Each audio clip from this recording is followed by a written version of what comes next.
Bonjour et bienvenue dans la vidéo numéro 4 des deuxièmes EFG, dans laquelle on va faire l'exercice 4, page 71, ou en tout cas une partie. Comme vous voyez dans l'énoncé, on nous propose de faire 20 tableaux de signes. Donc ça me paraît un peu beaucoup parce que cette vidéo va jamais faire 1h30. Hein. Donc on va faire certains exemples ensemble et je vous mettrai la correction sur OneDrive. N'hésitez pas à poser des questions en commentaire ou envoyez-moi un mail. Premier exemple. F1 de x égale x carré plus 2x moins 3. Alors, pour étudier son signe, j'ai besoin de savoir si la parabole est tournée vers le haut ou vers le bas. Donc, comme d'habitude, on va avoir besoin de A, B et C. Et donc, on va étudier la concavité. A égale 1, c'est positif, donc CF1 est tournée vers le haut. Elle est donc convexe. Ensuite, donc je sais qu'elle est tournée vers le haut. Maintenant, je dois savoir s'il y a des points d'intersection avec l'axe des abscisses.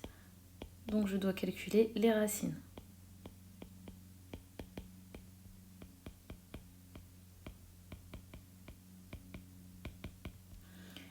On calcule delta.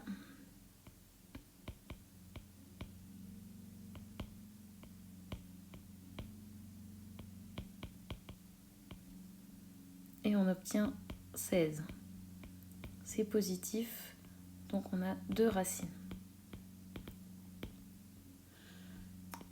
x1 qui est égal à moins b moins racine de delta sur 2a, c'est-à-dire moins 2 moins 4 sur 2, donc moins 3, et x2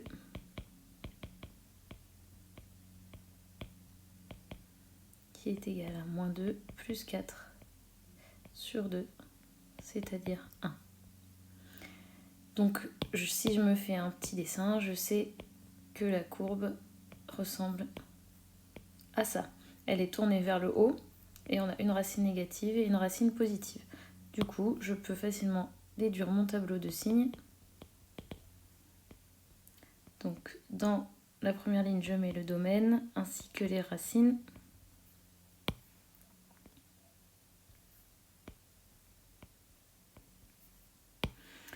J'inscris les racines.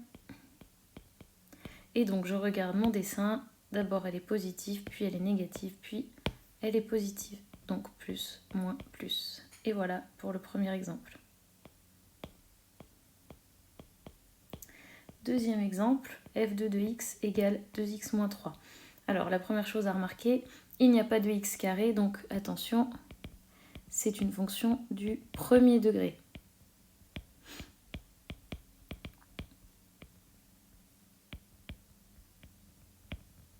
Donc vous avez étudié ça normalement en 4e et en 3e. C'est donc une fonction qui a comme représentation graphique une droite. CF2 est une droite. Donc si vous ne savez plus, notez-vous ça dans un coin. Donc une fonction du premier degré est représentée par une droite. Donc pour faire le signe, on a deux options. Une droite, soit elle monte, donc on aura moins puis plus. Ou alors, elle descend, on aura plus puis moins. Les droites verticales, donc comme celle-ci, ne rentrent pas dans le contexte parce que ce ne sont pas des représentations graphiques de fonctions. Et par contre, oui, on pourrait rencontrer aussi une droite horizontale. Et dans ce cas, il faudrait regarder si elle est toujours négative ou toujours positive.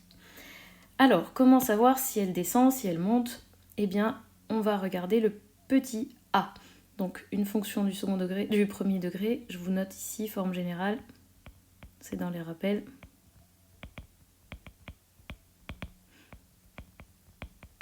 ax plus b. Donc, cette fois-ci, le petit a, c'est le nombre devant le x. Et le petit b, c'est le terme constant.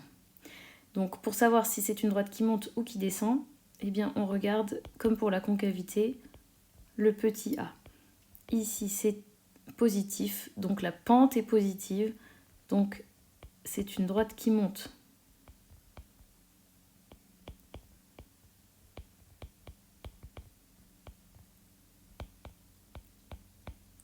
Donc on sera dans le cas ici, négatif puis positif. Mais j'aimerais savoir à quel moment ça coupe l'axe des abscisses. Donc comme pour le second degré, on va calculer les racines de la même manière en résolvant f de 2x égale 0. Donc 2x moins 3 égale 0. Et ça c'est une équation facile à faire normalement. X égale 3 demi. Je vais pouvoir faire le tableau de signes. Donc j'ai une racine.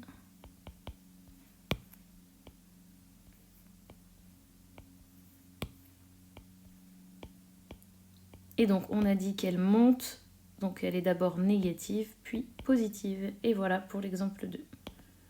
Le troisième.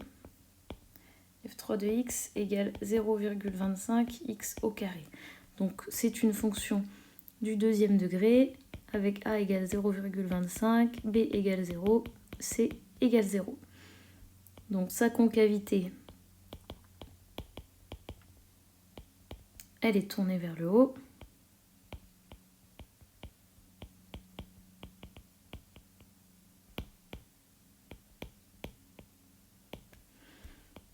Ses racines,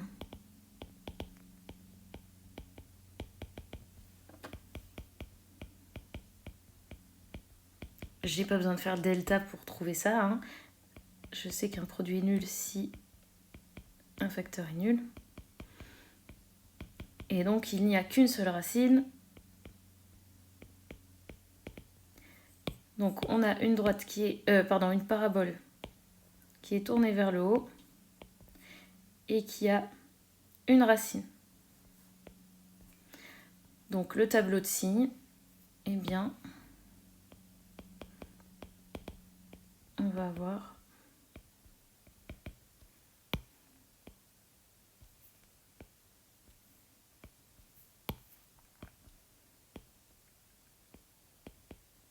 donc d'abord elle est positive, puis elle rencontre le 0 et ensuite elle est de nouveau positive. Donc on va avoir plus, 0 et plus. Quatrième exemple. Moins 5x plus 7, le tout au carré. Alors attention, ici dans la parenthèse c'est du premier degré, mais je mets tout au carré. Donc ça va être une fonction du second degré, mais je dois développer pour pouvoir identifier le a, b et c. Donc j'utilise une identité remarquable, j'ai a carré plus 2ab plus b carré.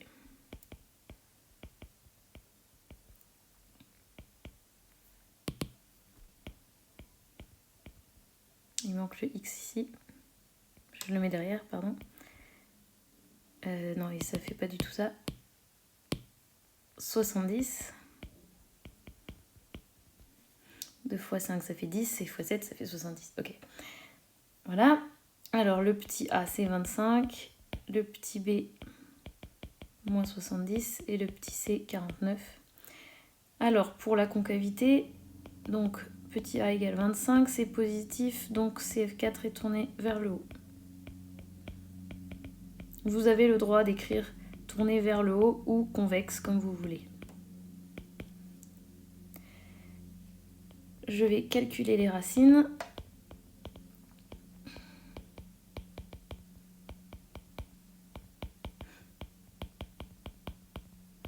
Et je vais utiliser cette forme parce qu'elle est factorisée. Et du coup, si ça fait 0, ça veut dire que ce qu'il y a à l'intérieur est égal à 0. Donc je facilite grandement les calculs. Dans un devoir en classe, ça me ferait gagner du temps. Donc x égale 7 cinquièmes. Donc on a une seule racine.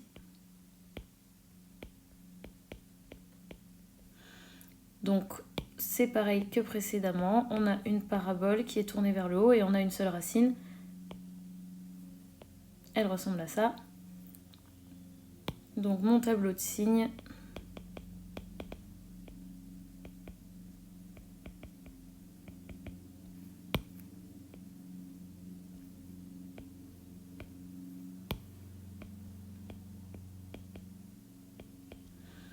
Donc j'ai d'abord positif, puis elle touche le 0, puis elle est de nouveau positive.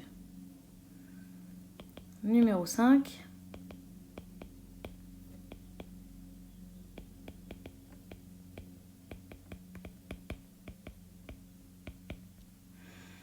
Alors, petit a égale 1,5, petit b égale 17,5, petit c égale moins 6. Le petit a est positif, donc elle est tournée vers le haut, c'est-à-dire convexe. Les racines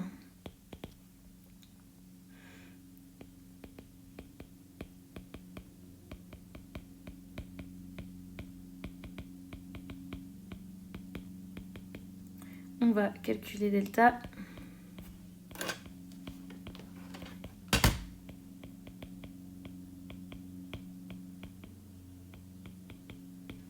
Je vais prendre ma calculatrice pour le faire.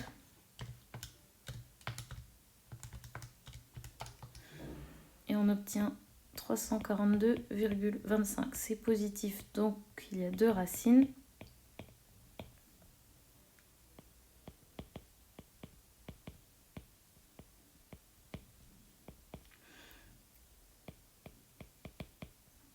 Je regarde ce que ça fait racine carrée de 342,25. Ça fait 18,5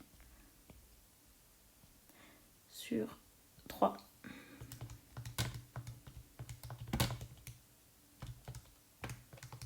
Et on obtient moins 12.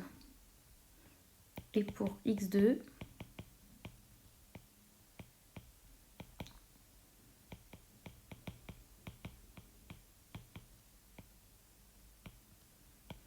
on obtient 1/3. Donc on a ici une parabole qui est tournée vers le haut et qui a 2 racines. Donc dans le tableau, on aura plus, moins, plus.